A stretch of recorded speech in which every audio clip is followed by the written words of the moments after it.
HMPV વાયરસને લઈને આરોગ્ય વિભાગ સજ્જ છે। અમદાવાદ સિવિલમાં અલાયદો વોર્ડ છે તૈયાર કરાયો છે। સિવિલમાં 15 આઇસોલેશન બેડ તૈયાર કરાયા છે।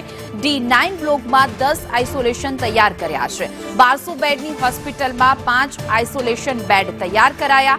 તાવ ઉધરસ હોય તો તબીબની સલાહ લેવા અપીલ પણ કરવામાં આવી છે। શ્વાસ લેવામાં તકલીફ હોય તો સલાહ લેવા માટે અપીલ કરાઈ છે।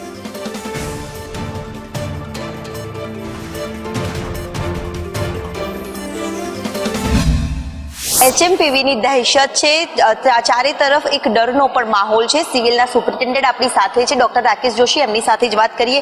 સર, સિવિલમાં કેવા પ્રકારની તૈયારીઓ છે? સરકાર દ્વારા ગાઈડલાઈન જાહેર કરવાની પણ તૈયારીઓ દર્શાવવામાં આવી છે। સિવિલમાં કેવા પ્રકારની આગમચેતીની તૈયારી રાખવામાં આવી છે? એટલે જેમ ગઈકાલે આપણે જોયું, જે રીતે એક પહેલો કેસ આપણા રાજ્યનો અને આપણા અમદાવાદમાં જ ડિટેક્ટ થયો, એના પછી અમને ડેફિનેટલી આરોગ્ય વિભાગ તરફથી પણ ઇન્સ્ટ્રક્શન આપવામાં આવી કે જરૂરી ટેસ્ટ માટેની કીટની ખરીદી કરવી, સાથે સાથે આઇસોલેશન વોર્ડ તૈયાર કરવા।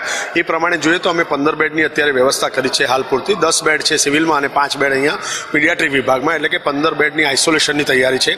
જરૂરી દવાઓ અને આપ જાણો છો અહીંના ડોક્ટર્સ, એક્સપિરિયન્સ ડોક્ટર્સ અમારી પાસે અવેલેબલ છે, એટલે એ બાબતની કે ઇન્ફ્રાસ્ટ્રક્ચરની ચિંતા કરવાની જરૂર નથી।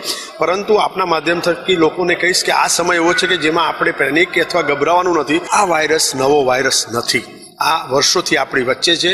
ઘણા બધા એમાંથી ઇન્ફેક્ટ થઈને સાજા પણ થયા છે, એટલે બિલકુલ ગભરાવાની જરૂર નથી। હા, અત્યારે એલર્ટ આવી છે, સરકારે ગાઈડલાઈન આપી છે અને ફોલો કરવાની છે।